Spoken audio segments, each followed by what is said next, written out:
하지만 심리전에서 졌죠. 자, 한 폭의 한국사, 우리 동화부터 시작하도록 하겠습니다. 이기는 게 뭔지 아는지 까먹고서 이겼어요. 네, 아, 또 하십시오. 심리전 할걸. 이런. 음, 동화, 저는 진짜 간단하게 음, 이 책을 읽으면서 뭔가 제가 아는 장소나 또 제가 봤던 것들이 나왔는데 이 사람이 좀 많아야지 이 질문을 하기가 편한데 이렇게 셋이라서 일단 자신이 가봤던 곳 중에서 이 책에 나온 문화유산이 어떤 것이 있고 또 그것을 어디서 봤으면서 어, 그때 어떤 기분이었는지 궁금합니다. 저는 여기 되게 짤막하게 나온 그 금동 방가유상이랑 그 여기 서산 마을 삼존불 요, 요, 요, 앞, 요, 이걸 봤었는데 서산 가가지고 산을 오르면서 봤던 기억과 그때는 저게 뭐였지라는 생각이 가장 컸고요. 그렇지만 다음 날인가 아무튼 다음 주쯤에 이게 교과서에 나와서 그때 보길 잘했다라는 것이 되게 인상 깊어 후에 알게 돼서 더 인상 깊었던 문화유산이었습니다. 그리고 금동 방가유상은 최근에 봤는데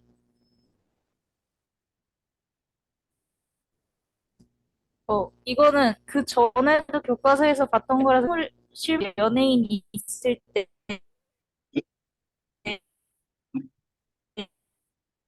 동화 자꾸 끊기네. 동화가 멎어버렸어. 자, 동화 멈췄어요. 질문은, 이 책에 나와 있는 유물, 유적, 뭐, 그림 중에서 자기가 직접 본 것들이 무엇이 있는지를 실제로 본 묻는데, 기분 같아서 되게 신기했습니다. 그래, 그래. 동화야, 계속 너가 말이 됐다가 끊겼다 막 지금 그러고 있어. 끊기나요? 어, 아, 저도 끊겨가지고. 다른 친구들은 어때? 저는 아주 잘 들립니다. 근데 동화가 계속 끊겨요. 그러면 승현님 먼저 말씀해 주세요. 어, 저는 한번 내가 이제, 문제군요. 그, 어디 박물관인가? 그런 데 가서 이제, 뭐였지? 어디 박물관이었는지, 갔었는지 안 갔었는지 모르겠는데, 일단은 기억상에 남아있는 걸로 그냥 얘기를 할게요. 그래서, 뭐, 옛날 사람들이 썼던 물품들 같은 걸 되게 많이 봤고, 그리고 이제 옛날 사람들의 생활 뭐, 방식? 그런 것들을 되게 본 기억들이 있습니다. 네, 확실치는 않아요. 그치? 네. 다음으로 소연님 말씀해 주세요. 서윤이가 책을 못 구했대. 책을 못 구해서 못 읽었대. 이런 큰일이. 죄송합니다. 아, 나한테 수정할 건 나요? 없고,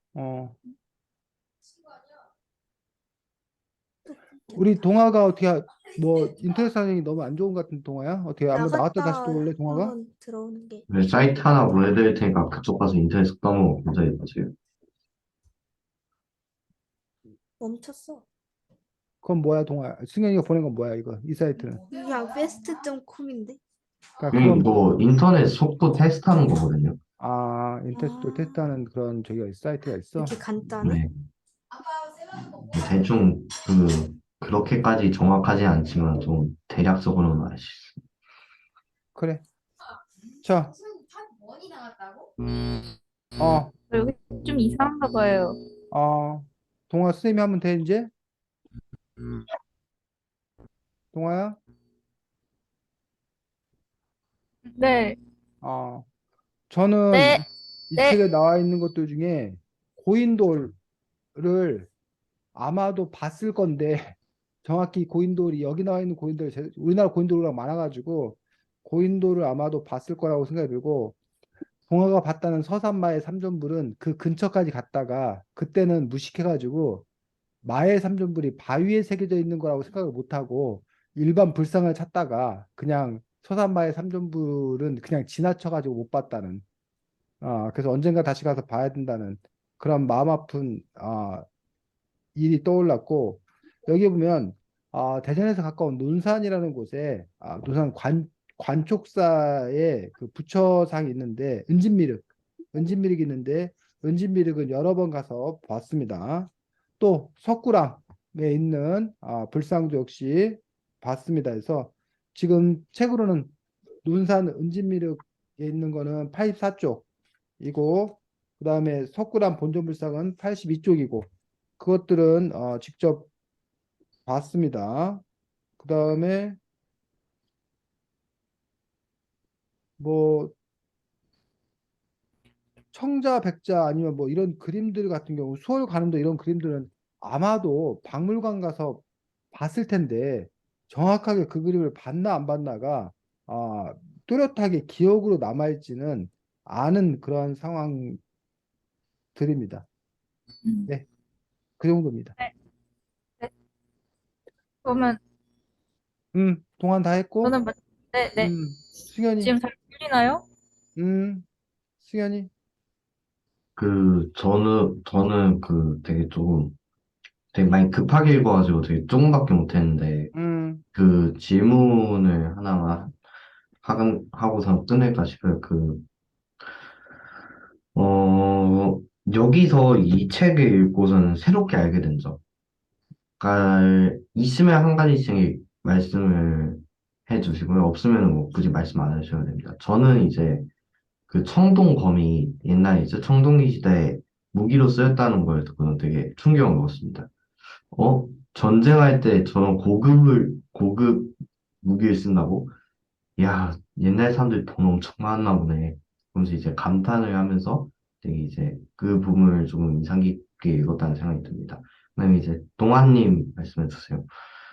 저는 이건 진짜 개인적으로 놀란 건데 요 요 옥류 도원도 요게 현재 일본에서 보관 중이라는 게 너무 충격적이었습니다. 이거 언제 보고 싶었는데 일본에서 보관 중이었다는 거에 진짜 솔직히 말해서 저 개인적으로는 놀랐습니다.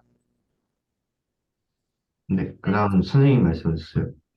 네, 저는 이 책 곳곳에 제가 알지 못했던 새로운 여러 가지 사실들이 많이 있어서 상당히 흥미롭게 읽을 수 있었습니다. 그중에 몇 가지만 얘기를 하면, 아까 그 동화는 봤는데 선생님은 옆에 지나쳐가면서 못 봤다는 그 마애불 바위에 새긴 어떤 그런 부처 부분에 대해서, 그 전통적으로 우리나라에는 바위를 믿는 바위 신앙이 있었던 건데, 그 바위 신앙과 새롭게 들어온 불교가 합쳐져 가지고 바위에 이렇게 불상을 새기는 그러한 그 마애불이 만들었다라는 뭐 그런 이야기도 새롭게 알게 되었던 그런 부분들이고, 또 고려의 불상들이 보면은 좀 이렇게 뭐 머리는 엄청나게 크고 어떤 그 비례 같은 거 안 맞는 어떤 그런 경우들이 많이 있는데, 그 이유들이 무엇인 건가라는 부분에서 이 책에서는 그 통일신라 말기에 그 지방의 호족들이 종교를 자신의 권력을 강화시키는 데 이용하면서, 그러면서 이제 지방 호족들의 지원을 받아서 이렇게 불상들이 만들어졌기 때문에 그렇게 못생긴 불상들이 많이 있었다. 뭐 이런 부분들도 흥미로웠습니다. 그리고 가장 흥미로웠던 부분들은 요즘 세계화해가지고 세계화 시대에서 요즘 21세기가 우리가 세계화 시대라고 하는데, 이 책에 따르면 고려 시대 때 광종 때 이미 그 세계화 정책의 일환으로서 그 오월국의 멸망할 때 그 청자를 만드는 그런 장인들을 스카우트 해가지고, 그래서 그들의 기술력을 바탕으로 우리 고려 청자가 탄생했다. 뭐 이런 식으로 해서 이미 그 광종 시대 때 우리 세계화라는 어떤 그런 식으로 이제 해석을 한 것들도 상당히 그 새롭게 알게 되었고 흥미로웠던 그런 부분이었습니다. 승현, 네, 저는 이제 여기서 끝났습니다. 네, 수고했습니다. 서윤이가 책이 없어서 그냥 잘 들어, 서윤아. 뭐 어쩔 수 없네. 자, 그래서 이 책은 보면 두 가지로 이렇게 이루어져 있는 부분들이지. 지난주 잠깐 얘기했는데, 하나가 바로 예술 작품, 또 하나가 역사 이야기. 그래서 그 두 가지 부분으로 이루어져 있고 다음 주 여러분들 그 과제는 뭘 것 같아? 승현아?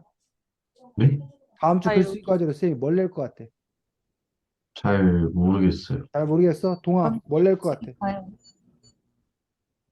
응? 동아야. 잠깐만요. 통신이 불안정하대요. 아, 잠깐만요. 쌤이 다음 주 글쓰기 과제로 뭘 낼 것 어, 같아? 어, 어, 이거 한번 어. 예상을 해봐.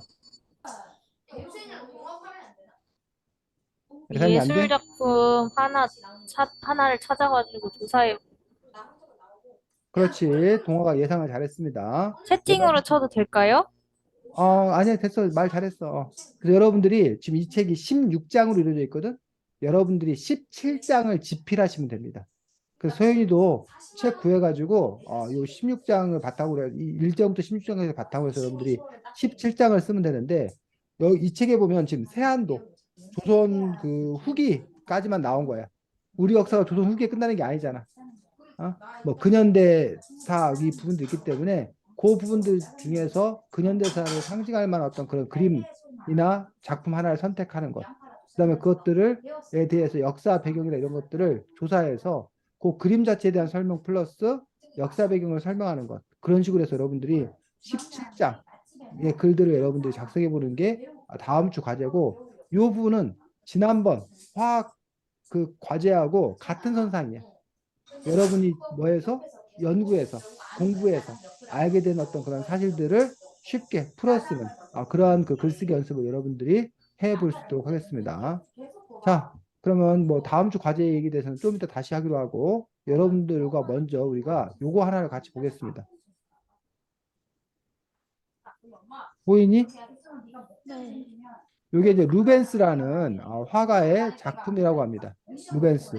뭐 군주들의 화가이자 화가들의 군주라는 말을 들었다고 합니다. 루벤스라는 작품인데 선생님이 이건 뭐 사대류의 작품이고 요 장면, 요 그림이 루벤스 작품들 중에서 조금 이게 충격적인 좀 유명한 작품이야.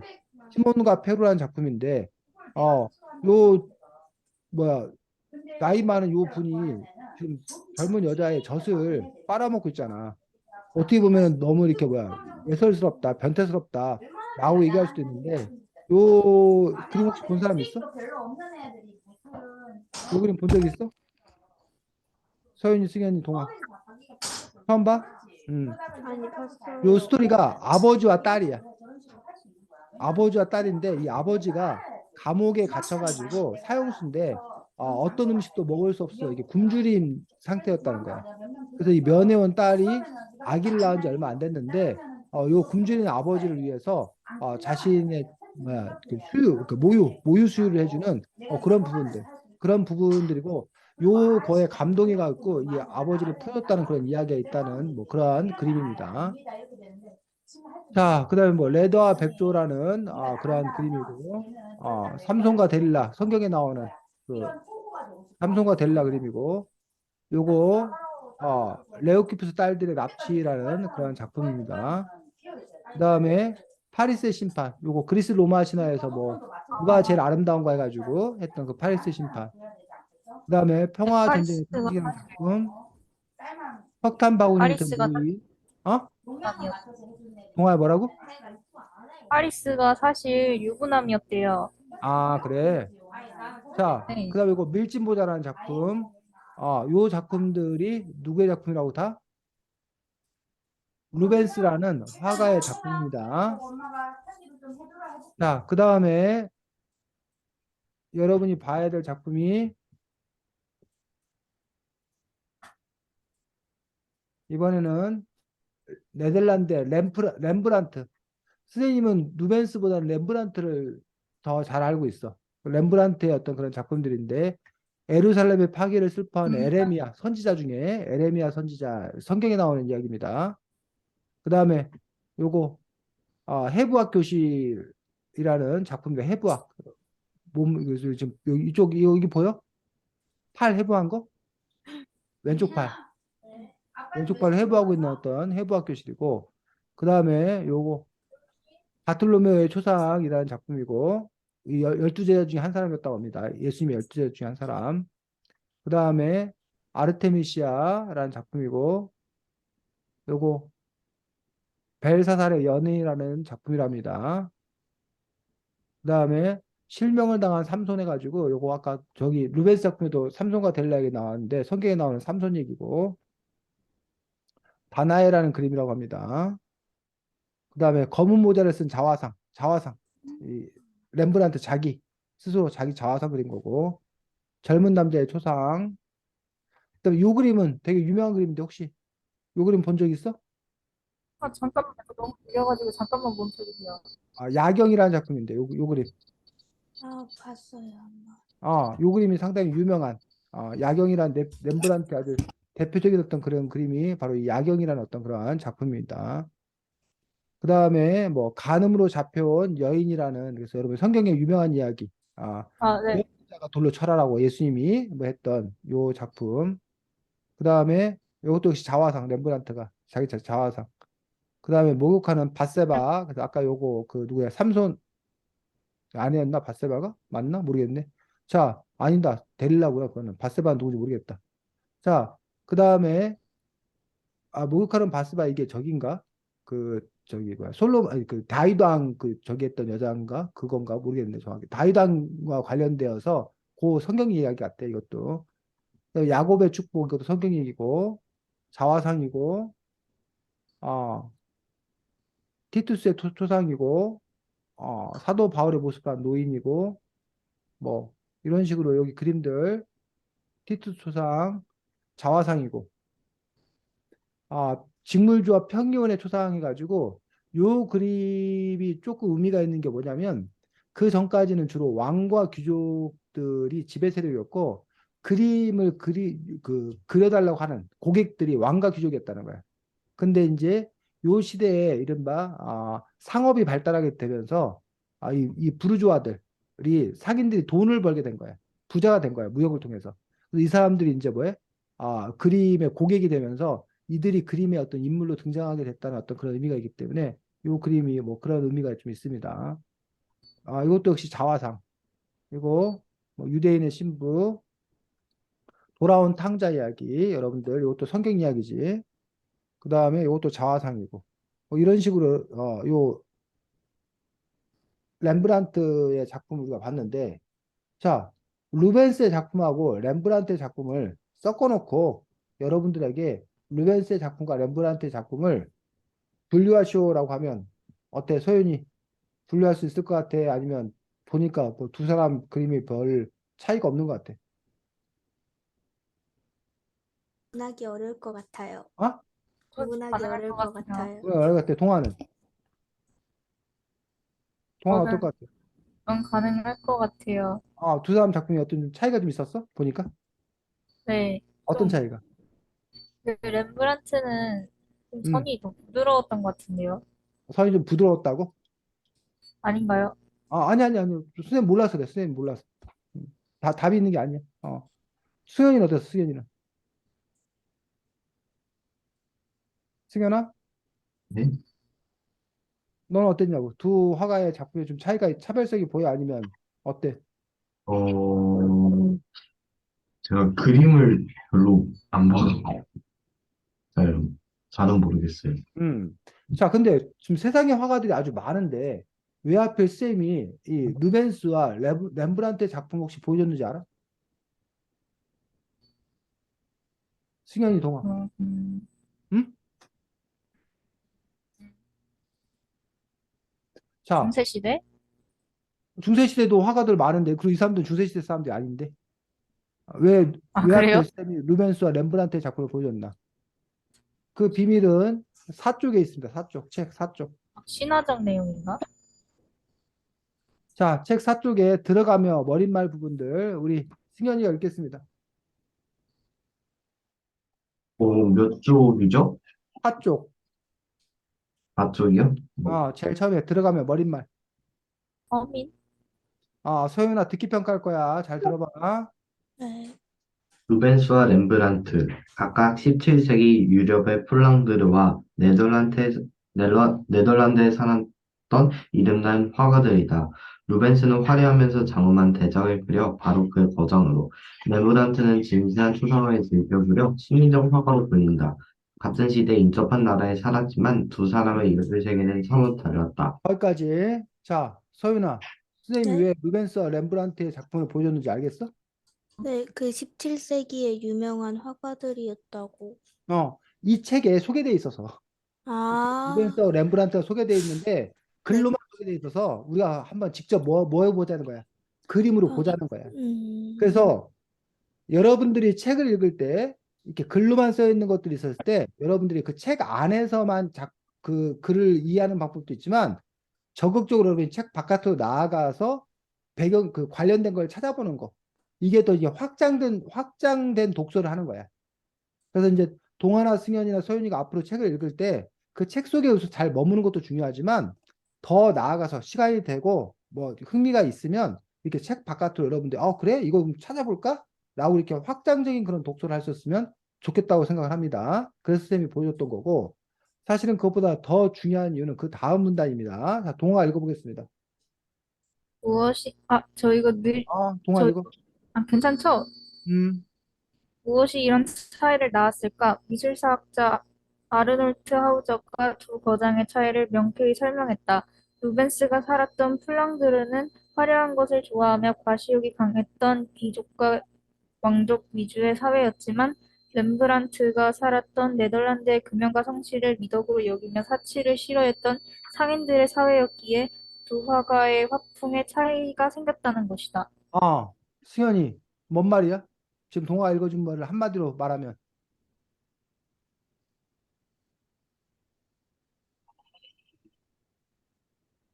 잘 모르겠습니다.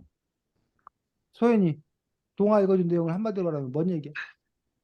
둘이 다르다. 그림 그릴 때.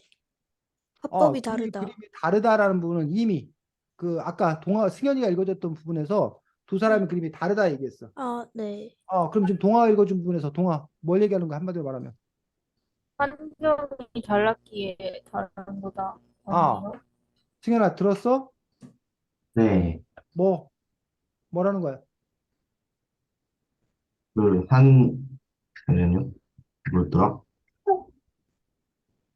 네, 승현아 네가 지금 화면에 없기 때문에 네가 지금 뭔 짓 하고 있는지 알 수가 없어. 그럼 네가 잠시만요. 네, 이라도 빨리빨리 제대로 해야지. 지금 머리가 동화 개판이 다시 한번 얘기해 없어서. 주자. 네? 동화 다시 한번 얘기해 주자. 그 환경이 달라가지고 화풍이 다르다라는 뜻 어, 같이. 서윤이가 아까 얘기했던 두 사람의 그림은 다르다. 첫 번째 문단. 두 번째 문단은 왜 다른가라는 부분들에서 왜 다르다? 그 사람들이 살았던 뭐가 다르다? 사회가 달랐다라는 거예요. 어? 렘브란트가 살았던 사회는 화려하고 아니 루벤스가 살았던 사회는 과시욕이 강했던 왕족과 귀족 위주의 사회였다. 화려한 사회였다. 그래서 누구의 그림은 루벤스의 그림은 화려하고 장엄했다. 반면 렘브란트가 살았던 네덜란드는 근면과 성실을 미덕으로 여기며 사치를 싫어하는 사회였기 때문에 뭐였다는 거야? 렘브란트는 시민적 화가, 진실한 초상화를 즐겨 그렸다. 라는 점에서 두 사람의 화풍이 달랐다라는 얘기. 결국 그 사람이 살았던 시대나 사회 환경에 따라서 그 사람의 그림들도 뭐한다? 달라진다. 달라진다라고 얘기하고 있어. 자, 그 다음 문장이 한마디로 딱 요약하고 있는 문장이에요. 시간이 읽겠습니다.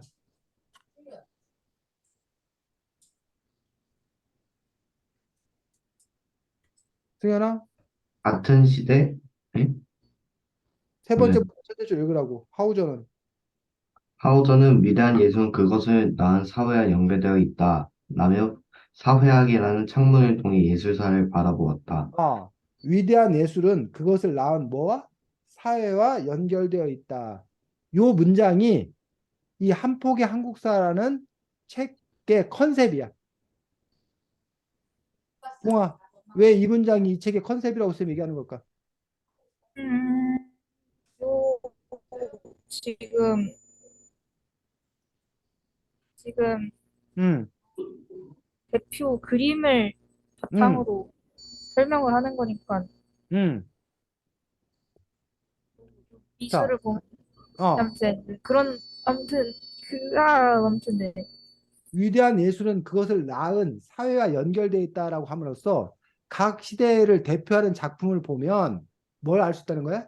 그 시대상, 그 사회상을 알 수 있다는 거야. 그래서 이 책은 대표적인 예술 작품을 통해서 예술 작품 자체에만 관심을 갖는 것이 아니라 그 예술 작품을 탄생시킨 그 배경이 된 그 사회를 뭐 해주는 역사를 조망해주는 역사를 알려주는 그러한 방식의 책이라는 거지, 이 책은.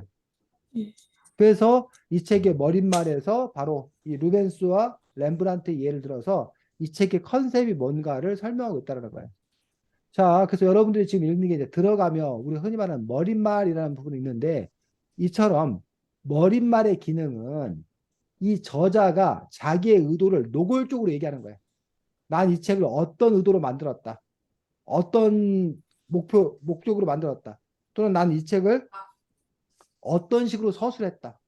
그래서 여러분들이 머릿말을 읽으면 그 책의 전체적인 어떤 그런 윤곽들, 이런 거, 전체적으로 뭘 중요시 읽어야 되나, 이런 부분들 여러분들이 알 수 있기 때문에 책을 읽을 때 사실 머릿말 별로 재미없어. 머릿말 건너뛰고 본문부터 읽는 경우가 많은데 여러분들이 좀 더 나은 독서가가 되는 방법들 중에 하나는 바로 뭐에 관심을 가져라? 머릿말에 관심을 가져라라는 얘기. 자, 넘겨서 차례 나옵니다. 차례. 우리 수연이하고 동아가 번갈아 가면서 우리 서윤이를 위해서 번갈아 가면서 우리가 이 책의 구성이 어떻게 되어 있나 그 차례를 보면 여러분들이 이 책의 전체적인 어떤 윤곽 내용들을 우리가 알 수 있기 때문에 그 차례를 한번 보도록 하겠습니다. 자, 승현이가 네. 1번, 동아가 2번 번갈아 가면서 하겠습니다. 아니, 네. 그들은 왜 작살맞은 고래를 그렸을까? 방구대 암각화가 보여주는 신석기 문화. 여기서 울산 방구대 안각화를 통해서 신석기 시대를 보여주고 있다는 거야. 동아. 농경과 전쟁의 청동기 시대, 농경문 청동기와 고인돌이 들려주는 계급의 탄생, 청동기, 계급 문화에 관해서 2장에서 얘기하고 있는 거야. 그 다음에, 안악 사무분의 주인은 누구일까? 고구려 벽화에 숨은 희대의 수수께끼. 고구려에 관해서 하고 있고, 4장. 행복 삼남매와 백제의 미소, 해양 국가이자 열린 사회였던 백제, 여기는 삼국시대 중에서 이제 백제에 대해서 얘기하고 있고, 그 다음, 별처럼 많았던 신라의 절. 삼국 통일의 뒷심, 호국 불교. 삼국시대 중에서 신라, 뭐 통일신라에 대해서 얘기하고 있는 거고, 그 다음에, 고려의 불상은 멋없이 크기만 하다고, 개국의 주역 호족 이야기, 그래서 이거는 이른바 후삼국시대 또는 고려 초기에 대해서 얘기하고 있는 겁니다. 후삼국시대야, 주로. 통일신라, 그, 끝에 후삼국시대. 그 다음, 고려 청자 탄생의 비화. 광종의 세계화 정책. 이건 이제 고려 전기에 특별히 이제 광종 때 이야기들 얘기하고 있습니다. 그 다음에 저 지금 끊기나요? 괜찮아. 네. 가족 잃은 슬픔 아라리 포도에 담다. 청자무늬로 보는 고려 백성의 소원. 역시 이것도 이제 고려 청자와 관련돼서 고려 시대를 얘기하고 있습니다. 그 다음에 고려의 피렌체, 개성의 귀족들. 불화가 저하는 고려 귀족 이야기. 역시 고려 시대 이야기인데 두 가지 불교적인 측면과 고려의 귀족들의 삶이라는 측면을 중심으로 얘기하고 있습니다. 그 다음 이양도가 들려주는 공민왕의 러브 스토리. 고려판 국제결혼과 공민왕의 좌절된 개혁. 이건 고려 후기 공민왕 시대 때 이야기를 하고 있습니다. 그래서 여기 보면 6, 7, 8, 9, 10 다섯 개가 고려 시대와 관련되어 있는 아니면 7, 8, 9, 10 4개가 고려와 관련된 그런 부분들입니다. 그 다음에 만원 지폐 속 그림의 비밀을 찾아라. 1월 오봉도와 조선 개국의 이념. 이거는 이제 조선 초에 대해서 조선 개국 정도전과 관련돼서 얘기하고 있습니다. 그 다음에 오묘도원도의 행복은 사라지고 세종의 아들들 사이에 벌어진 권력 갈등. 요 세종 아들들 이른바 단종, 세조 뭐 이 당시 어떤 그런 부분들에 대해서 얘기하고 있는 것들입니다. 몽유도 운동. 그 다음에 저 선비 계곡에 발 담그고 쉬는 까닭은 조사 탁곡도가 전하는 정치와 전쟁의 아픔. 임진왜란 당시에 이른바 붕당 정치에서 우리가 동인과 서인으로 나뉘어주고 뭐 이런 조선 중기 어떤 그런 모습에 대해서 얘기하고 있습니다. 그 다음에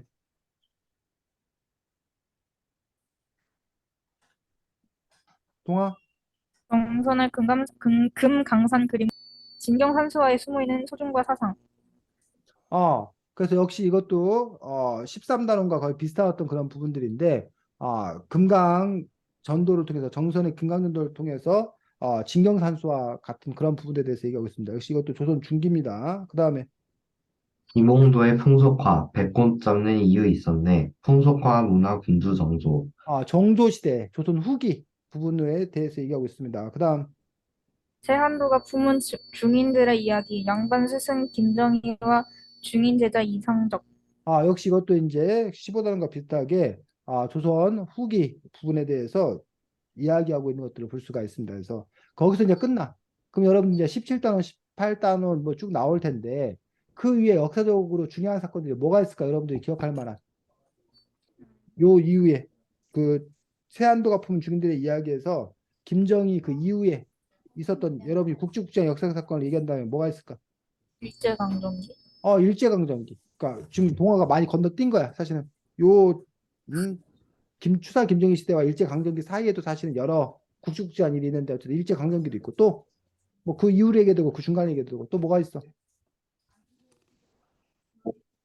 독재? 승현이 뭐라고? 6.25 전쟁. 일제강점기 이후에 이제 6.25 전쟁도 있고 또 잠깐만요. 음, 정권, 독재.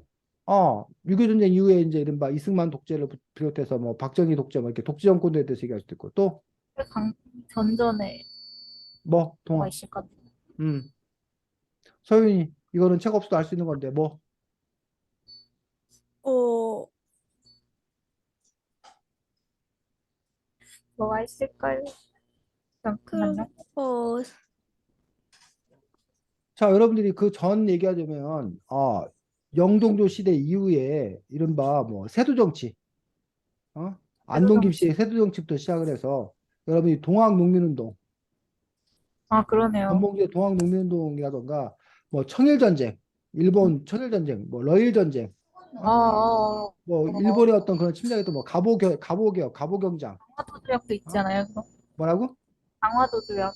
강화도 조약도 있고, 뭐 을미사변도 있고, 뭐 등등 국제국제 역사고 대한제국의 수립 뭐 이런 부분도 있고, 그 다음에 여러분들이 뭐 일제 침략기 이후에 일제 침략기 안에도 역시 일제 침략기라고 얘기했는데, 뭐 3.1 독립 만세운동도 있을 수 있고, 그 다음에 뭐 봉오동 전투니, 뭐 청산리 전투니, 아니면 여러분들이 어, 그 상하이 임시정부니, 뭐 등등 여러 가지 어떤 그런 역사적 사건들 이렇게 쭉 있을 수 있고, 뭐 해방, 그다음 아까 말했던 6.25 전쟁, 그리고 그 이후에 뭐 4.19 혁명, 우리 경제개발 뭐 5개년 계획, 뭐 유신, 아, 독재, 5.18 민주화 운동, 뭐 그걸 IMF 민주화, 외환위기, 뭐 88 올림픽, 뭐 2002 한일 월드컵, 뭐 6월 등등. 민주화, 뭐라고? 6월 민주항쟁. 6월 민주항쟁도 있고, 뭐 촛불 뭐 혁명도 있고, 뭐 등등. 오늘날 요즘에 뭐 코로나19까지, 뭐 많은 어떤 그런 일들이 있을 거란 얘기야. 그런 역사적 중요한 사건들을 또 이제 예술 작품으로 표현한 것들 여러분이 찾아야 되고, 그 예술 작품과 관련돼서 그 사건들을 봐야 되고, 그래서 여러분이 방식은 두 가지야. 하나 예술 작품을 정해놓고 그 시대를 하는 것도 있고, 여러분이 먼저 자신 있는 시대를 하나 정해놓고 그 시대와 관련된 미술 작품, 예술 작품을 찾아가지고 그 두 가지를 연결하는 방법도 있고 어떤 식으로 갈 건가는 여러분들이 결정하면 된다는 거야. 그래서 잠깐 보면 이 작품 박생광이라는 화가가 그린 작품인데 이게 명성황후 시해 사건을 그린 작품이라고 합니다. 보여? 네, 지금 그다음 이 작품은 동학농민운동을 그린 작품이라고 합니다. 동학농민운동. 이 작품은. 그다음에 이 작품은 뭐 경주의 산곡에서라는 어떤 그런 작품인데 그 당시에 아주 뭐했던 그 사람들이 어떤 그런 힘들게 살았던 어떤 그런 사람들의 모습을 보여주는 그런 작품들. 그다음에 이거는 이제 뭐 구보 씨의 일이라는 어떤 그러한 작품에서 소설을 이렇게 문학 작품화 시켰던 일제시대 한 카페에서부터 출발해서 일제시대의 어떤 그런 모습을 담은 작품이고 이거는 이제 일본의 입장에서 청일전쟁을 묘사한 그림이라고 그러고 이거는 해방고지라는 작품인데 해방되었을 때 어떤 그런 모습을 이렇게 표현하는 그런 작품이라고 합니다. 이거는 6.25 전쟁을 나타낸 세 장의 사진, 6.25 전쟁에 관한 어떤 그런 세 장의 사진을 표시하는, 표현하는 어떤 그러한 작품이라고 그러고. 그 다음에 이 작품은 이승만, 우리나라 초대 대통령으로 하는 이승만 대통령에 관한 작품이고. 요거는 이제 누구? 혹시 인물 알아? 박정희. 박정희 대통령에 관한 그러한 작품이고. 그 다음에 이거는 뭐 봄날은 간다라는 어떤 그러한 작품에서 과거의 어떤 수학여행 가서 찍었던 어떤 그런 과거의 어떤 그런 모습들. 그러니까 이거 이 교복이나 여기 중간에 교련복도 있는데 옛날에는 그 고등학생들이 학교에서 군사훈련을 받아서 대학생들이 나비? 우리나라가 거의 그런 그 유니폼의 어떤 그런 작품들이고 뭐 이런 식으로 여기 뭐 장욱진의 나룻배라는 어떤 그런 작품이어서 이건 피난 가는 어떤 그런 모습을 형상화하고 있는 어떤 그런 작품들이고 이런 식으로 지금 여기 보면 각 그 시대를 대표하는 어떤 그런 여러 작품들이 있는데 여러분 이런 작품들 중에서 하나를 뭐 해서 골라서 그 작품 자체에 대해서 미술적인 의미 이런 의미를 설명하는 그런 부분과 그 그림의 그 소재가 되고 있는 역사 상황에 대해서 풀어쓰고 있는 부분들 그 두 가지를 잘 엮어서 여러분들이 그 작품을 소개하는 어떤 그런 방식으로 써야 되고 여러분들이 그걸 마음대로 쓰는 게 아니라 이 책의 그 문체를 따라가며 써야 돼. 그래서 여러분들이 이 작가 손효국 선생님이 여러분 이 글을 읽으면서 1장, 2장, 3장, 4장에서 공통된 특징을 여러분들이 발견하고 그 공통된 특징을 바탕으로 구성이라던가 뭐 서술 형태라던가 이런 것들 여러분들이 흉내내어서 모방해서 그래서 여러분들이 한번 써보자는 거예요. 이게 실제로 글쓰기 공부하는 방법들 중에 하나야. 예를 들면 빈센트 반 고흐가 유명한 화가잖아. 근데 이 사람이 제대로 된 미술 교육을 받아본 적이 없어. 뒤늦게 여러 직업을 다 실패하고 원래 그림 팔던 사람도 했다가 목사님 되려고 했다가 시험 봐서 떨어져 갖고 목사님도 못 되고 뭐 여러 가지 실패 끝에 아주 늦은 나이에 내가 어렸을 때 그림 잘 그렸지라는 그런 기억에 의존해서 그림을 그리기 시작한 거야. 그러면서 이 사람이 예를 들면 그 당시에 그 밀레라는 화가의 그림 앞에 가서 그 화가의 그림을 뭐 하는 거야? 베껴 그리는 거야. 근데 그 화가의 그림을 베껴 그리는 과정에서 구도라던가 뭐 색채 사용이라던가 이런 것들을 뭐 한다는 거야? 배우게 된다는 거야. 그리고 실제로 소설가들이 그 소설을 쓰는 데 있어서 공부하는 방법들 중에 하나가 좋은 소설, 유명한 소설을 뭐 하는 거야? 베껴 쓰는 거야, 그대로. 그러면서 이제 그 글을 어떻게 쓰는지에 대해서 배우는 어떤 그런 방법이 있는데 여러분들은 그것보다 수준이 좀 높은 거야. 그냥 그대로 베껴 쓰는 게 아니라 그 것들을 바탕으로 여러분이 새로운 뭘 넣어서 내용을 넣어서 쓰는 어떤 그런 방식들. 그러니까 뭐 예를 들면 여러분 붕어빵을 만든다. 그 붕어빵을 만드는데 원래는 붕어빵 그 틀에다가 여러분들이 뭐 이렇게 팥을 넣고 만들어야 되는데 여러분들은 이렇게 다른 재료를 갖고 붕어빵 형태의 어떤 그런 것들을 만들어낸다. 붕어빵을 만드는 거 똑같은데 재료는 뭐해서 다른 걸 넣어서 붕어빵을 만들라는 거지 지금 쌤이 요구 사항을. 그래서 그러려면 여러분들이 이 책을 제대로 잘 읽어서 이 책의 작가의 어떤 그런 문체적 특성들을 여러분들이 뽑아낼 수 있는 힘이 필요하고 거기에 플러스 여러분이 새로운 내용들을 잘 조사하는 것들이 필요하고 그것들 여러분들이 풀어쓰는 어떤 그런 능력이 필요하기 때문에 그런 차원에서 여러분들이 글쓰기 연습이 좀 되었으면 좋겠다라고 생각이 들어서 어쨌든 여러분들이 그와 같은 방식으로 글을 써볼 수 있도록 하겠습니다. 다음 주 과제에 대해서 선생님이 설명을 좀 했는데 어때? 승현이, 서윤이, 동아 이해돼? 뭘 해야 될지? 네. 어, 자, 그러면 여기가 전체적으로 16장까지 있기 때문에 뭐 이거 어차피 다 볼 수는 없을 것 같고 이 중에서 특별히 뭐 흥미로웠던 부분이라던가 아니면 이해하기 좀 어려웠던 부분이라던가 그런 부분이 있었으면 그런 부분들 짚어서 우선 이야기를 할 수 있는 데까지 해 나갈 수 있도록 하겠습니다. 자, 승현이 몇 장 먼저 얘기해 볼까? 저는 없습니다. 없앤다는 얘기가 뭐야? 그, 너무 너가 훌륭해갖고 이거 다 알겠다는 거야? 옛날에 조금 공부했던 게 있었어요. 음.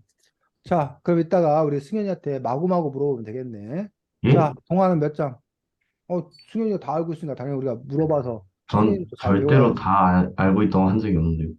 다 알고 있으니까 네가 뭐야 몇 장 해볼 게 없다고 그랬잖아 지금. 자, 저는 동화는 있었는데 저는 까먹었어요. 분명 있었거든요. 자 보면서 이해가 안 되는 게. 그러면 그냥 1장부터 하겠습니다. 하신 데까지. 그래서 늘 이게 문제돼요. 뭐야 성경을 쌤이 처음부터까지 읽으려는데 맨날 창세기 읽다가 막 출애굽기 읽다가 중간에 그만둬서 다시 또 새로운 마음을 읽지 않으면 또 창세기 또 읽고 저도 마태복음 그래요. 또 읽고 그다음 그 뒷부분 안 읽어 그냥 맨날. 그런데 책도 이게 보면은 늘 앞부분만 읽고 이게 중간 뒷부분까지 못 가는 그런 경우가 있는데 어쨌든 1장부터 가보도록 하겠습니다. 울산 방구대 안각화 쌤도 안타깝게도 울산 방구대 안각화를 못 봤습니다. 아직 어떻게 울산 갈 기회가 울산 가고 여러분만한 나이 때 울산 가서 현대자동차 자동차 만드는 것만 보고 오고 정작 요 방구대 안각화 이것들은 본 적이 없었는데 요 방구대 안각과 관련되어서 쌤이 여러분들과 함께 얘기해 보고 싶은 건 뭐냐면 이 네. 방구대 암각화를 13쪽 자 13쪽 제목이 네. 뭐야 승현아?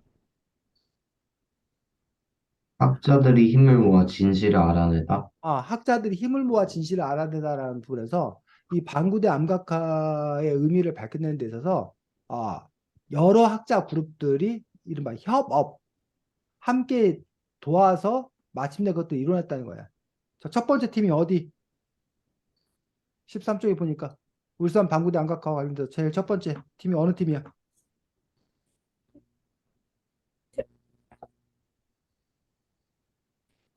1971년 12월 25일에 크리스마스네. 누가? 학술조사? 동국대학교 학술조사단. 동국대학교 학술조사단이 울산의 방구대 암각화를 발견한 거야. 말 그대로 발견. 최초 발견자들이. 근데 이 최초 발견자들이었는데 이들이 발견했으나 하지만 이해가 안 되는 부분이 있었다는 거야. 뭐가 이해가 안 됐대? 네, 여기 있는데. 우리가 잘 모르는데 이 울산 방구대 암각화가 지금 현재 보면 바다와 멀리 떨어져 있다는 거야. 그러니까는 신석기 시대 때 어떻게 여기서부터 방구대 안각화가 있는 데부터 저 울산 앞바다까지 나아갈 수가 있었냐. 먼 바다까지 갈 수가 있었냐.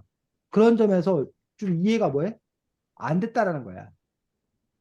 뭔 말인지 알겠니? 자, 네. 그런데 그거를 누가 14쪽에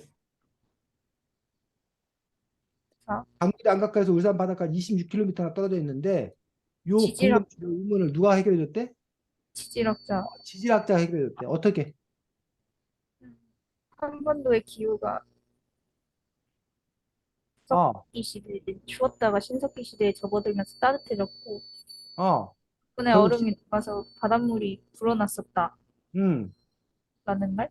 그래서 신석기 시대 때는 이 울산 방구대 암각화가 거의 어디에 있었다는 거야? 바닷가였다는 거야, 바닷가. 음, 근데 지금은 그 지질이 바뀌어가지고 지금은 이게 20 몇 킬로 떨어져 있지만 그 당시 이게 바닷가였기 때문에 그래서 이 지질학자들의 도움으로 그 의문이 뭐 한 거야? 풀린 거란 얘기지. 자, 그 다음에 또 누구의 도움으로?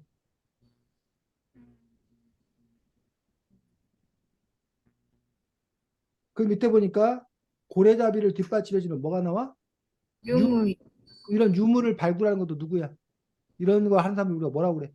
고고학자? 고고학자들. 또 이제 고고학자들 팀이 붙어가지고 요 방구대 암각화를 하게 되는 거고 또 여러분들이 여기 보면 이 그림에서 보면 이게 무슨 고래다 무슨 고래다 막 해석하잖아. 그건 또 누구의 도움이 필요해? 고래 전문가. 고래 전문가, 생물학자? 뭐 생물학자나 이런 사람들 도움이 필요할 거 아니야. 해양 생물학자 이런 사람들 도움이 필요할 거 아니야. 결국은 이런 여러 사람들이 모여서 뭐 했기 때문에 협업을 했기 때문에 울산 방구대 암각화의 어떤 그러한 진실 이런 것들이 더 드러나기 시작을 했다는 거지. 그래서 여기는 여러분들이 두 가지 부분이 중요합니다. 하나는 그러하니 동아, 승현이, 서윤이가 협업.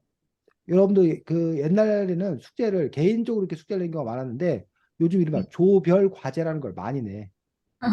모든 숙제를. 그거에 대해서 물론 또 논란이 있어. 막 무임승차를 했다는 둥 뭐 한다고 버스, 따는데 왜 조별 과제, 왜 모든 수업을 많이 낼까? 과거에 비해서. 협동심을 기르라고? 어, 이제는 혼자서 개인적으로 뭘 해결할 수 있는 어떤 그런 시대가 아니기 때문에 협업하는 어떤 그런 시스템을 어려서부터 몸에 익히라고. 그래서 이런 모든 과제나 이런 것들을 내고 그 안에서 이제 갈등을 조정하고, 뭐 일을 나눠 맡고, 뭐 이런 것들에 대한 것들을 기르라는 것들이 하나가 있다는 거예요. 자, 두 번째, 여러분들이 이걸 통해서 우리가 배워야 될 두 번째 부분들은 여러분들이 아니 독서교실에서 한 폭의 한국사를 왜 읽냐고. 지난번에 뭐 친절한 화학 교과서를 왜 읽냐고. 그런 식으로 지금 보면 우리가 보면 자꾸 뭐야 화학도 봤다가 뭐 역사도 봤다가 뭐 미술도 봤다가 막 이렇게 여러 가지 것들을 보잖아. 왜 이렇게 보냐고 승현아. 더욱더 다양한 분야에 그러니까 왜 다양한 분야를 알아야 되냐고. 나중에 쓸모가 있으니까. 그래 나중에 쓸모가 있으니까. 여기도 마찬가지라는 얘기. 아까 요 그림을 보면 물론 여러 분야의 사람들이 와서 일하는 것도 필요하지만 사실은 예를 들면 이런 게 좀 문제가 되는데 그 프로그래머하고 그 프로그래머에 뭐 하는 사람하고 의뢰하는 사람하고 두 사람이 힘들다는 거야. 왜? 의뢰하는 사람들은 프로그램 언어를 모르기 때문에 말로 설명을 하는데 그게 어떻게 프로그래밍화 되는지를 몰라. 또 프로그램을 짜는 사람은 저 사람이 머릿속에 뭔 생각을 갖고 있는지를 뭐해? 몰라. 그러다 보니까 이 프로그래머와 이 아이디어를 내는 사람들이 둘이 겉돌아, 일이. 그래서 이럴 때 이제 이 두 사람 사이를 뭐 해주는? 다리 역할을 해주는 사람이 필요하다는 거야. 이 사람은 프로그램에 대해서 어느 정도는 알아. 그러니까 그리고 이제 이 인문적 소양이라든가 이 아이디어에 대해서 어느 정도 알아. 그러니까 이 프로그래머에게 설명해 주는 거야. 어떻게 구현하면 되겠네. 이런 식으로 여러분들이 다른 분야에까지 여러분들이 좀 이렇게 알고 있으면 다양하게 알고 있으면 여러분들 안에서 그것들을 통합시킬 수 있는 어떤 그런 힘들 아니면 최소한 여러분이 이 문제를 누굴 찾아가서 도움을 얻으면 되겠다 라는 거지. 근데 전혀 모르고 있으면 아예 누구한테 가서 뭐해 도와달라고 해야 될지를 뭐 한다는 거야? 그 자체를 모른다는 거야. 그런 점에서 여러분들이 어쨌든 세상의 일들이 요즘엔 복잡한 어떤 그런 구성들을 갖고 있기 때문에 여러분이 어느 한 분야의 전문가가 되어서 다른 분야의 전문가와 협업하는 어떤 그런 부분도 중요하고 또 하나는 여러분이 그 다른 어떤 전문가가 필요한지를 알려면 또 그들과 최소한의 어떤 그런 그 대화가 되려면 그들 분야에 대해서도 밑바탕, 기본적인 어떤 그런 배경 지식들, 이런 것들을 알아야지만이 그러한 원활한 협업이 가능할 거다라는 부분들. 그래서 그런 부분들에 대해서 여러분들이 눈여겨볼 수 있으면 좋겠다라고 생각을 합니다. 네. 자, 이 장에 보면 34쪽 보겠습니다. 네. 자, 뭐가 나와? 고인돌, 33쪽의 그림. 소연아, 이 그림 나와. 이 그림 나와. 고인돌, 고인돌. 고인돌. 위에 그림하고 아래 그림하고 차이를 알겠어? 네. 어떤 네. 차이가 있어? 위에는 옆에서 사, 이게, 스, 이게 고인돌이 이게 위에 음. 자, 승현이 위에 그림과 아래 그림에 대해서 비교해 설명해 주죠. 그 위에 그 고인돌은 이제 덮개돌이 되게 위에 올라가 있고, 약간 되게 좀 위에 높은 위치에 있고, 이제 밑에 있는 고인돌은 그 덮개돌이 약간 아래쪽에 있는, 음. 네. 그래서 위에 있는 거 어디라는 거야? 북방식. 북쪽에 위치한. 밑에 있는 거는 남방식. 그래서 위에 있는 건 탁자, 테이블처럼 다리 달린 탁자형인데 밑에 있는 거는 바둑판형이라고 그래서 혹시 어른들 바둑 둘 때 보면은 바둑판 알아? 네, 바둑판 네, 다리가 있더라도 이렇게 아주 뭐야 작지. 네, 네. 쇼다리지. 그래서 바둑판형이라고 돼 있고 그래서 이 북방식은 지상 땅 위에다가 뭐야 묻었고 반면에 남방식 밑에 있는 바둑판형은 지하 땅 밑에다가 이제 뭐였다는 거야 파묻었던 그런 부분들에 대해서 있는 차이를 볼 수가 있고 우리나라는 고인돌이 아주 많은 그런 나라였고 우리가 보통 고인돌 하면 그 부족장의 어떤 그런 힘의 상징 그 고인돌을 그 만들려면 많은 엄청나게 많은 힘이 필요하기 때문에 힘의 상징을 얘기하고 있는데 이 책에 따르면 좀 다른 주장을 하고 있지. 어떤 주장을 하고 있어? 고인돌은 부족장 만의 무덤이었을까? 만의 라는 말을 통해서 알 수 있는데 제목을 통해서 알 수 있는데 만에 거는 아니었다. 왜? 그 근거가 뭐야?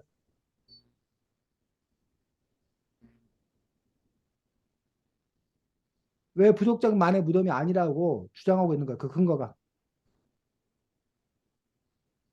자, 35쪽에 상기속의 세 번째 문단.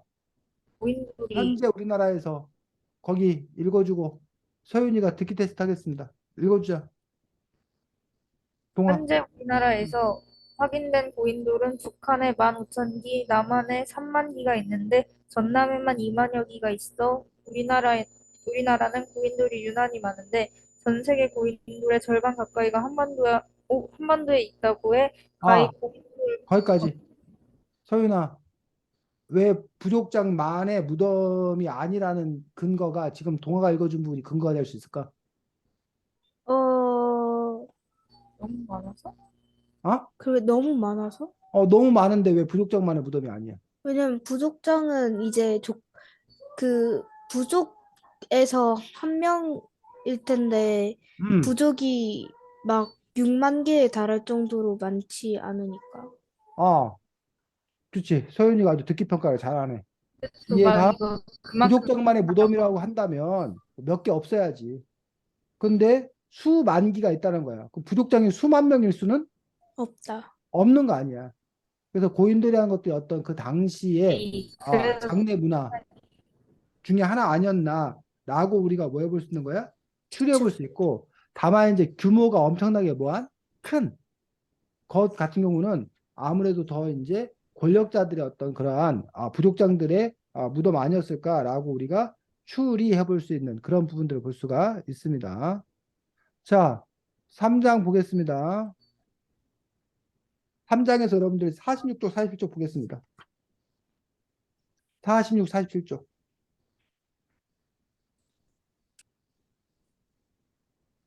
자, 두 번째 문단. 네, 승현이 읽겠습니다. 마이크 켜고. 우용총의 수렵 또는 고구려의 기상을 잘 보여주는 멋진 그림이야. 백마를 타고 몸을 돌린 채 사슴을 겨냥하는 사냥꾼의 모습에서 당장이라도 화살이 날아갈 듯한 긴장감이 전해져. 그리고 수렵도에는 아주 재미있는 장면도 있어. 바로 검은 말을 타고 쫓아오는 사냥꾼들에게 꾼에게 홍비백산의 도망치는 호랑이의 표정이야. 자, 거기까지. 명색이 네. 거기까지 읽었는데, 자, 이 글을 읽을 때 책을 잘 읽는 사람이라면 어떤 행위를 해야 될까? 동아야. 음, 지금 승현이가 이 글을 잘 읽어줬거든? 직접 뭐라고? 직접 뭐. 네, 직접 활을 쏘는 신용을 해요. 직접 이렇게 활을 쏘는 신용을 하면서 이걸 본다? 승현이. 아니면 좀 자, 승현이가 다시 한번 읽어주도록 하겠습니다. 그러면서 서윤이는 여기 이거를 봅니다. 승현아 보여? 네. 자, 승현이 다시 한번 읽어주겠습니다. 무용총의 수렵 또는 고구려의 기상을 잘 보여주는 멋진 그림이야. 백마를 타고 몸을 돌린 채 사슴을 겨냥하는 사냥꾼의 모습에서 당장이라도 화살이 날아갈 듯한 거기까지. 긴장감이 자, 전해져. 지금 선생님이 지금 이렇게 그림상에서 보여주고 있는데, 보여? 네. 지금 네. 승현이가 읽었던 부분이 보여? 네. 뒤돌아서서 화살로 사슴 사냥하는 사람. 네, 네, 보여요, 여기.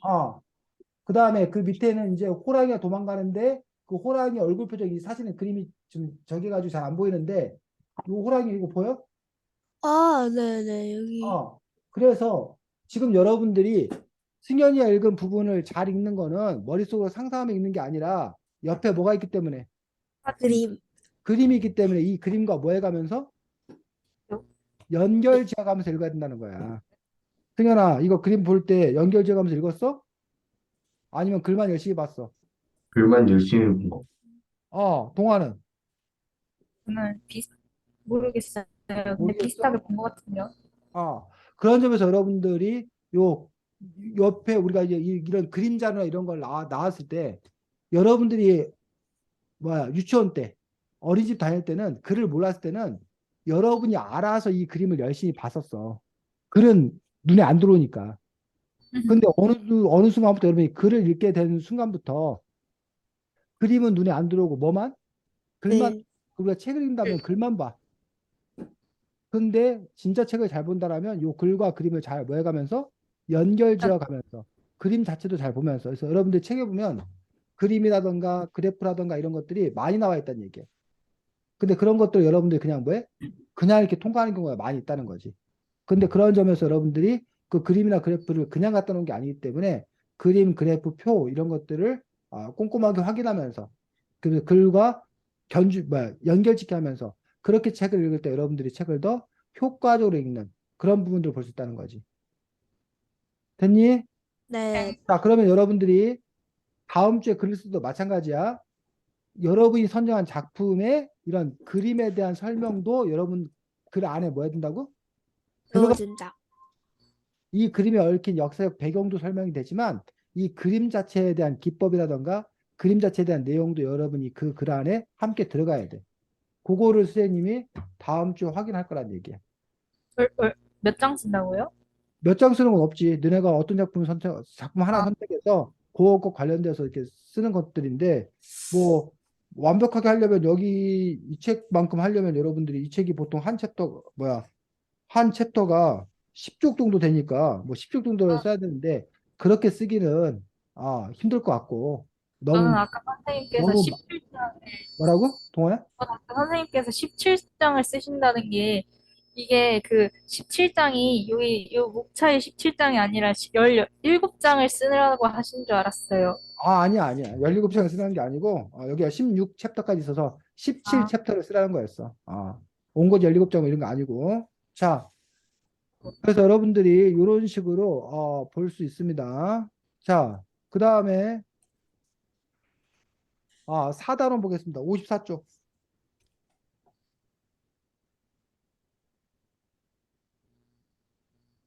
에 보면 자, 읽기 테스트 하도록 하겠습니다. 열애가 있고 부처가 있고 보살이 있습니다. 그리고 반과 사유삭이 있습니다. 요거를 우리가 견주어서 비교해서 우리 승현이하고 동화가 서윤이를 똑똑하게 만들면 돼. 서윤이 열애 부처 보살 반과 사유상을 그래 열애 부처 보살을 구별해서 얘기할 수 있어 없어? 지금요? 아니 그러니까 지금 현재 네가 알고 있는 배경 지식에서 열애와 부처와 보살의 차이를 알아볼라. 아직 잘 모르죠. 근데 이제 이게 몰랐던 소윤이가 알게 만들어주라고 동화하고 승현이가. 좋네요. 방가사회상은 빼자 일단은. 열애 부처 보살만. 일단 열애는 음. 여기 책이 있는 바탕으로 말하면 되는 거죠? 당연하지.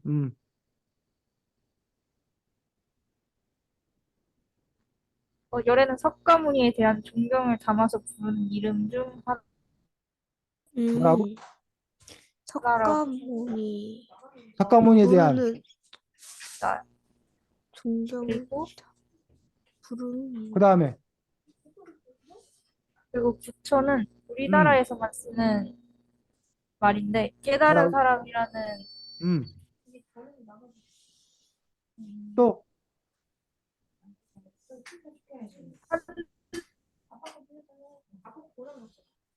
산스크리트어 붓다에서 유래되었대요. 를 도와가지고 중생을 구제하는 역할을 맡고 있습니다. 누가? 보살. 보살이요. 음. 아이고, 자, 그러면 여기 이제 책에 나와 있는 내용이야.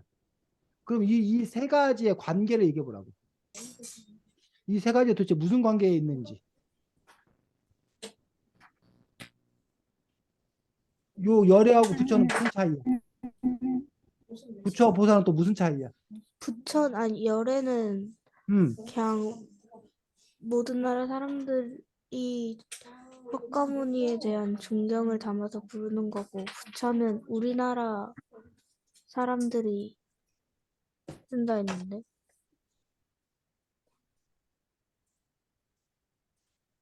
그러니까 수연이. 열애는 동아.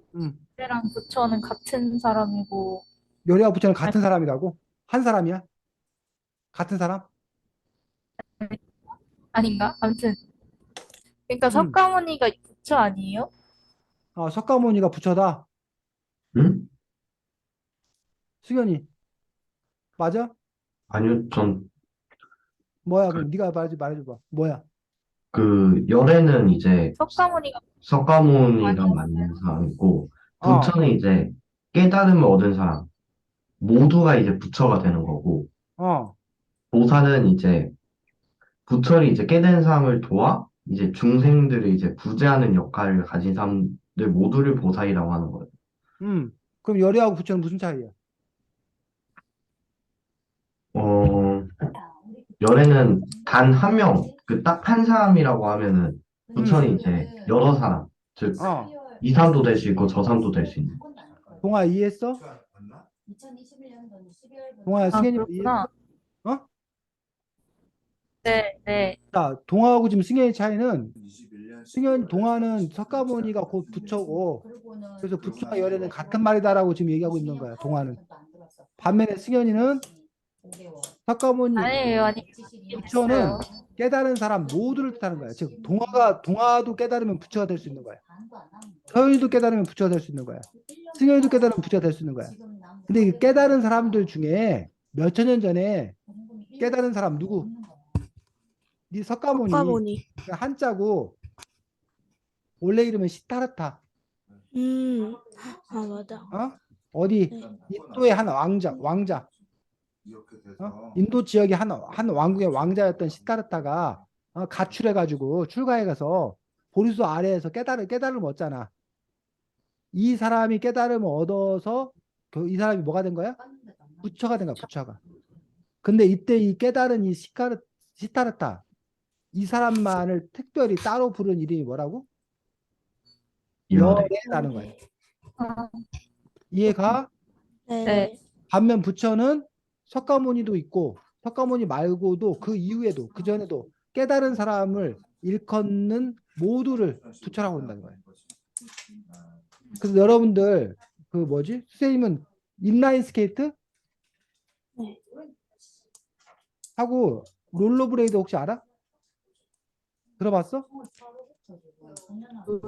인라인 스케이트는 보통 명사야.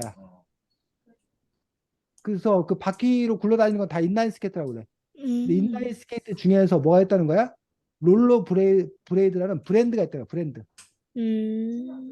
우리가 밥솥, 전기밥솥. 근데 전기밥솥도 있는데 요즘에 어떤 사람들은 북한에서는 쿠쿠. 아, 쿠가 뭐라는 거야? 북한에서 브랜드. 뭐라고요? 북한은 우리나라 밥솥이 북한에서, 네. 유명하대. 그래서 쿠쿠라고 하면 이게 뭐라는 거야? 전기밥솥이라고 전기밥솥. 안다는 거야. 쌤은 옛날에 코카콜라가 그냥 콜라인 줄 알았어. 코카콜라밖에 없는 건 줄 알았어. 근데 알고 보니까 코카콜라만 있는 게 아니라 콜라 펩시. 안에는 뭐 펩시도 있고 뭐 다른 여러 가지 콜라가 있는 거야. 콤비도 있고 여러 가지 콜라가 있는 거야. 이런 것처럼 부처 안에 뭐가 있는 거야? 열애가 있는 거야, 열애. 됐니? 네. 그러면 부처와 보살의 관계는 네. 부처가 뭐고? 이른바 주인, 조건. 주연. 보살은 조연. 조연. 그 드라마에서 보면 주인공, 주연 있잖아. 네. 그 옆에 뭐가 있어? 받쳐주는 역할. 조연. 부처가 깨달은 사람이고 이 부처를 도와서 중생을 구제하는 역할을 하는 사람들을 보고 뭐라고 한다? 보살이라고 그런다라고 하는 것들. 그런 점에서 여러분들이 어쨌든 지금 쌤이 얘기하고 싶은 건 역시 두 가지입니다. 하나, 이 책을 통해서 여러분들이 부처가 뭔지, 보살이 뭔지, 뭐 이런 것들에 대해서 새롭게 지식을 아는 것들이 필요하다는 거야. 네. 근데 단지 쓰여져 있는 것만 그대로 가는 게 아니라 이렇게 지금 이렇게 여러분이 머릿속에서 조작 활동을 해야 돼. 조작 활동. 조작이 뭐 거짓을 꾸민다가 아니라 견주어 보고 뭐 차이를 찾아보고 이러면서 이게 도대체 무슨 의미가 있는지를 여러분 머릿속에 정리를 해야 된다는 거야. 이런 적극적 책 읽기. 이런 걸 여러분이 수행할 때 독서의 수준이 한 단계 더 높아져 간다는 거지.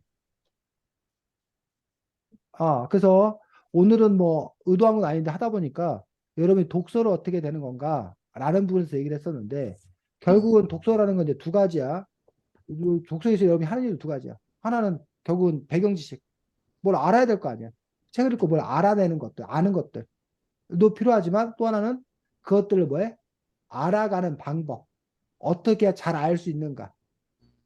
여러분들은 뭐야? 빵을 먹을 줄도 알아야 되지만 또 하나는 뭐 할 줄도 알아야 되는 거야. 만들 줄. 만들 이 줄. 빵을 만들 줄도 알아야 된다는 거예요. 그래서 여러분이 독서를 통해서 지식을 얻을 줄도 알아야 되지만 그 지식을 어떻게 얻어야 되는가, 어떻게 가공해야 되는 건가, 그런 것들 여러분이 두 가지를 함께 연마해 나가야 여러분들이 더 이렇게 뭐야? 성장할 수 있는 그런 부분도 있다는 거지. 네. 자, 다음 주에는 글쓰기 하도록 하겠습니다. 다음 주에는 글쓰기 하도록 혹시, 하겠고, 혹시 아까 음, 숙제 음, 그 말씀해주신 거 있잖아요. 음. 그거 한번 적어주시면 안 돼요? 그 네. 다음 주 되면 이제부터 까먹어버려가지고. 그래. 네, 까먹은. 찍어둘게요. 핸드폰.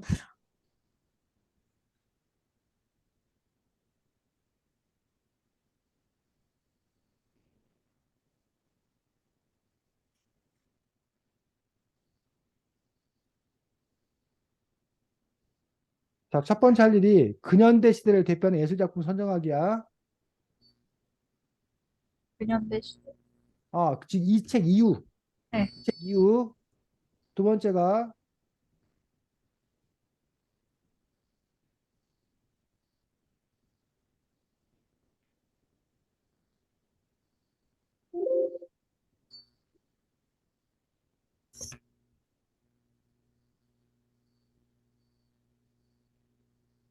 그 작품을 바탕으로 한 시대를 설명하고 그 역사 설명하고 그 예술작품에 대해 안내하기야.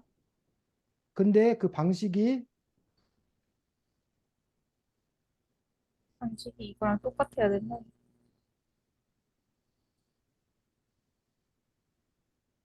한폭의 한국사 이 설명 방식을 흉내내어서 모방해서 그러한 방식으로 여러분이 써보자는 거지. 그래서 다음 주에 여러분들이 숙제할 때는 꼭 여러분이 소개할 그 작품 있지.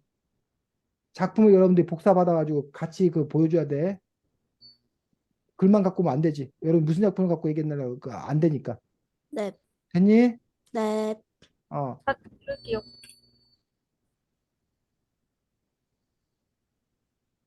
그래서 이 책 보면 이렇게 뒤에 참고 문헌을 쫙 해놨어. 이 책을 쓰기 위해서 이 사람들이 이렇게 수많은 책을 뭐 한 거야? 참고해서. 그래서 여러분들은 뭐 책을 참고할 수는 없을 것 같고 여러분들은 뭘 통해서 검색을 열심히 해서 그 검색한 자료를 열심히 읽고 해서 뭐 여러분이 그래서 어떤 자료를 검색해서 뭐 했는지 그런 출처를 제시해 주는 게 훨씬 더 좋겠지. 글 말미에. 자, 질문 없고 네. 어, 너네 근데 왜 안 물어봐? 참. 너네는 너무 우리가 너무 이렇게 자유롭게 언제든지 들어오고 언제든지 나가도 되는 사이라지만 그래도 너네 안 물어보는 거 좀 그렇지 않냐? 예? 어? 너네 그 누구야? 그 선생님 이름도 갑자기 생각이 안 나네. 주성인가? 그래, 죄송해요. 주성이의 존재를 왜 지난주도 안 물어보고 물어볼라 했는데 늦게 와가지고 이미 다 말하신 줄 알았어요. 있었어? 전 까먹었어. 주성이가 지금 수학 학원에 끌려가 있다고 합니다. 아, 와우. 학원 시간이 바뀌어가지고 주성이가 다른 시간을 잡아야 되는데 못 잡고 있습니다, 지금. 아이고, 자, 아이고. 명복을. 잘 지내고 이건- 참 쌤이 여러분께 할 일 있다. 와, 아, 준성님 새해 복 많이 새해 복 많이 받으십시오. 새해 복 많이 많이 받으세요. 세뱃돈도 두둑히 잘 챙기십시오. 세뱃돈도 네. 숙제인가요? 그 돈으로 주식 사야지. 좋은 얘기네. 세뱃돈 두둑히 받기가 숙제, 좋은 숙제네. 너무 자, 좋은 숙제다. 잘 크리스마스 지내시고 다음 주에 보겠습니다. 수고 많았습니다. 네, 안녕히 안녕히 계세요. 계세요.